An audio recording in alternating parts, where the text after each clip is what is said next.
Salam saudara terkasih dalam Kristus Yesus, kita jumpa lagi dalam renungan harian Embun pagi hari ini. Sebelum kita mendengarkan firman Tuhan, kita bersatu dalam doa. Damai sejahtera Allah yang melampaui segala akal dan pikiran, itulah yang memelihara hati dan pikiranmu dalam Kristus Yesus Tuhan. Amin. Saudara, firman Tuhan untuk kita dari Markus 13 ayat 35. Demikian firman Tuhan dalam bahasa Batak Angkola. Haranii, akon jonggor mahamu, akenada di botuhamu sangana andigan na puna bagasi mulak. Sangana andos potang, betak na tonga borngin, rado andos torang, sanga dihana naik ni matanyari. Dalam bahasa Indonesia, karena itu berjaga-jagalah, sebab kamu tidak tahu bila manakah tuan rumah itu pulang, menjelang malam, atau tengah malam, atau larut malam, atau pagi-pagi buta. Demikian firman Tuhan. Saudara terkasih, firman ini dinyatakan oleh Tuhan Yesus untuk mengingatkan kepada murid-muridnya tentang hal kewaspadaan dan berjaga-jaga.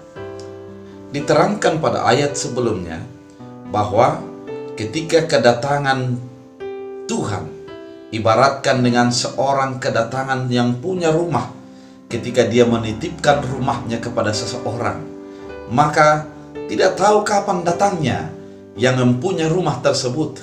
Oleh karena itu, yang menjaga haruslah berjaga-jaga, karena tidak tahu dengan pasti waktu kapan yang akan kedatangan daripada yang punya rumah.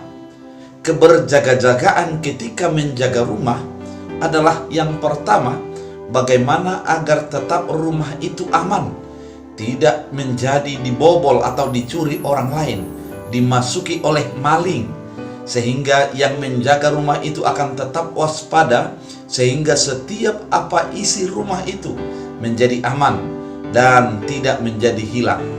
Kemudian yang kedua adalah kemampuannya untuk tetap membuat rumah tetap bersih, tidak menjadi kotor. Dia akan melakukan apa yang bisa dia lakukan, sehingga ketika pulang yang punya rumah, dia akan menjadi senang karena didapatinya rumahnya dalam keadaan bersih dan indah.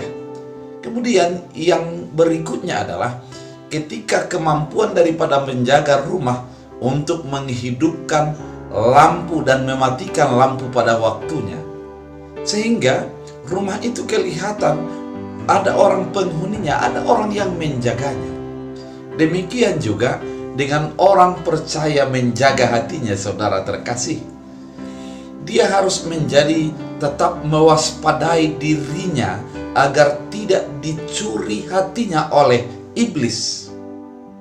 Bagaimana dirinya ini tetap waspada sehingga dalam segala keadaan dia tetap mempertahankan imannya. Saudara, kita sekarang dalam perjalanan iman kita dihadapkan dengan berbagai tantangan, dihadapkan dengan berbagai sukacita. Namun kita harus tetap waspada. Jangan sampai sukacita kita itu menghilangkan iman kita. Oleh karena banyaknya berkat yang kita terima, kita menganggap bahwa kitalah yang mengatur hidup kita, dan kita lupa dengan iman kepada Tuhan kita. Dan ada juga orang, oleh karena banyaknya persoalan hidup yang bertindih-tindih, belum selesai persoalan yang satu, datang persoalan yang lain dalam kehidupannya. Sehingga dengan demikian, dia menjadi kehilangan iman. Dia menjadi menyangkal Tuhan dan merasakan bahwa Tuhan tidak turut campur tangan dalam kehidupannya.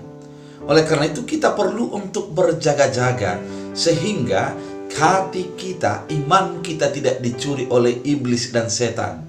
Kita tetap mengarahkan iman kita kepada Tuhan di dalam segala keadaan, situasi, karena kita tidak tahu kapan Tuhan akan datang menjemput kita.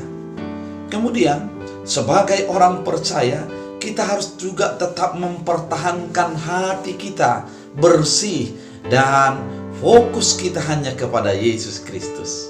Karena kita harus tetap membuat firman menjadi bahagian kehidupan kita, yang terus menyegarkan hati kita, yang terus membuat pemandangan iman kita dengan jelas kepada Tuhan kita Yesus Kristus.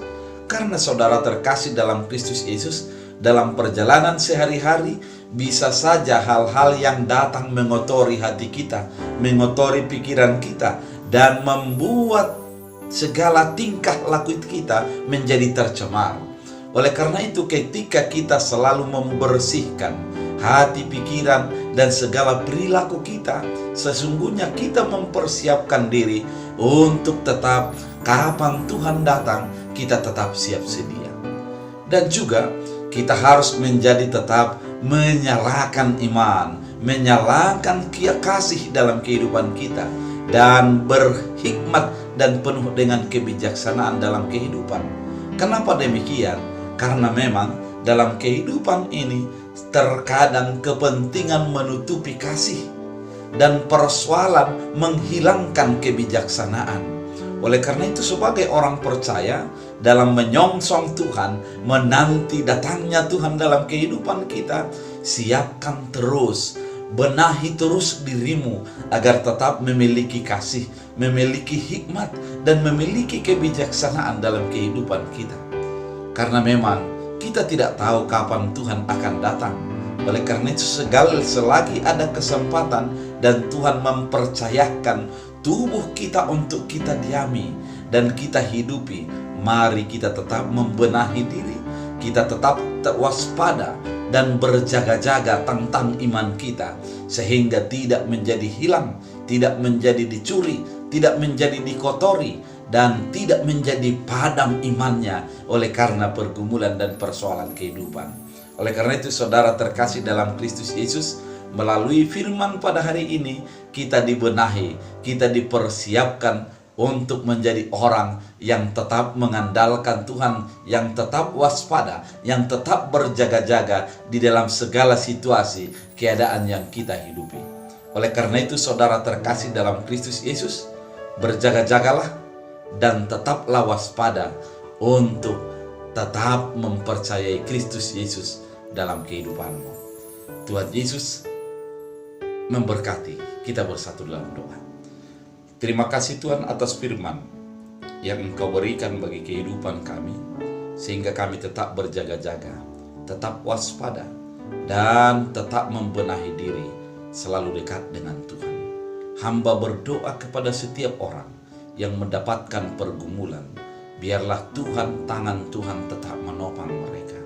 Bagi orang yang mendapatkan sukacita, biarlah Tuhan tetap mengingatkan mereka bahwa sumber sukacita adalah Tuhan. Terima kasih Bapa, biarlah setiap orang yang mendengarkan firman ini, yang sakit Engkau sembuhkan, yang lemah Engkau kuatkan, yang di dalam pergumulan Engkau berikan jalan keluar. Dalam Kristus Yesus Tuhan, hamba berdoa. Amin. Tuhan Yesus memberkati.